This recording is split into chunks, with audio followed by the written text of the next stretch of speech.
بسم الله الرحمن الرحيم. اللهم صل وسلم عليك يا حبيبي يا رسول الله. ازيكم عاملين ايه؟ وحشتوني كتير قوي. بحبكم في الله. كل سنة وانتم طيبين. هنعمل النهاردة من صدر فرخة وصفتين حلوين قوي، اي حد بيحبهم. واحنا في ناس بتحب تشتريهم دليفري. زي ما انتم شايفين كده صدر فرخة ما شاء الله كبير شوية. هنقطعه بالشكل اللي انتم شايفينه دوت. هقطعه مكعبات كبيرة، ممكن تقطعيه او ممكن تفرميه على حسب ذوقك انتي او على حسب رغبتك. انا عايزاه يبان معايا في الوصفتين بتوعي ويبقى ايه، يدولهم طعم حلو كده. زي ما انتوا شايفين كده هنقطع صدر الفرخة بمكعبات، لا كبيرة قوي ولا صغيرة قوي، بالشكل اللي انتوا هتشوفوه معايا دلوقتي. شايفين ما شاء الله؟ هنقطعهم مكعبات بالشكل دوت. هتديني نتيجة هايلة قوي معايا في الوصفتين بتوعي.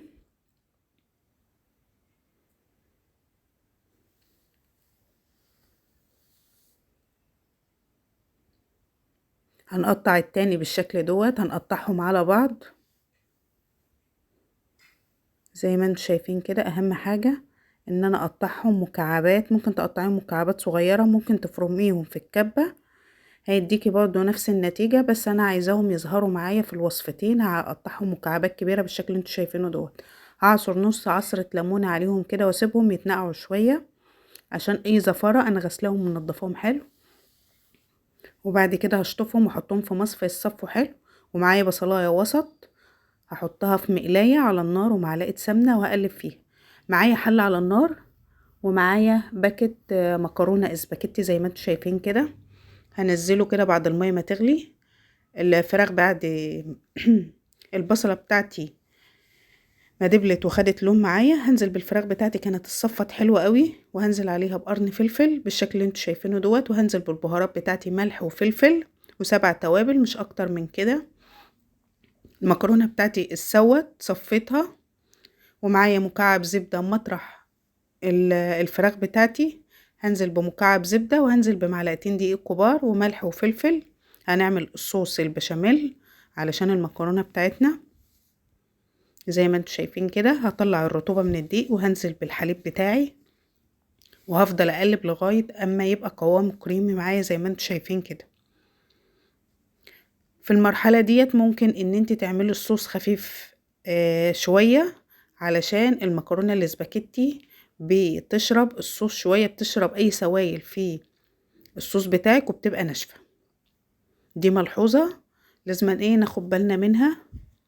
زي ما انتوا شايفين كده انا كنت حشت طبق صغير كده في جنب، وهنزل بنص الفراخ بتاعتي على المكرونة. ومعايا طاجن زي ما انتوا شايفين كده. هنزل المكرونة بتاعتي وهنزل بيه بقية البشاميل بتاعي على الوش، وهزينه بجبنة موزاريلا او اي نوع جبنة متوفر عندك. الوصفة دي اقتصادية وموفرة جدا جدا. الرقاق ده انا عاملاه عندي في البيت، هنبقى نعمله سوا وهوريكم طريقته. بجد بجد طعمه هايل بالشكل اللي انتوا شايفينه دوت. هدهن الصينية بتاعتي سمنة من الأرضية وهعمل طبقة وطبقة. هعمل 4 طبقات تحت و4 طبقات فوق علشان يبقى معايا سوا واحد. وهنزل بحشوة الفراخ بتاعتي وهنزل عليها بجبنة موزاريلا أي نوع جبنة متوفر عندك، وبدهنة سمنة ومعلقة لبن. اللبن اللي معايا كان رايب بس كان عاطي طعم حلو قوي للرقاق بتاعي. زي ما انتوا شايفين كده طبقة وطبقة. واخر طبقة هندهنها سمنة وهنزل عليها بمعلقتين من الحليب واحطها في الفرن بالشكل اللي انتوا شايفينه دوت. وهتطلع بالجمال اللي انتوا شايفينه دوت، مقرمشة من بره وطرية وحلوة قوي من جوه وطعمها بجد يجنن.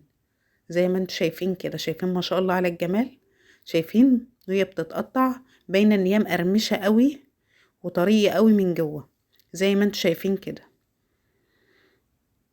يا رب الوصفة بتاعتي تكون عجبتكم. ما تنسوناش بلايك واشتراك اللي مش مشترك معايا، وكومنت حلو كده، دعم حلو قوي منكم ليا للمزيد. زي ما انتوا شايفين ما شاء الله طرية وجميلة جدا من جوه ومقرمشة من بره.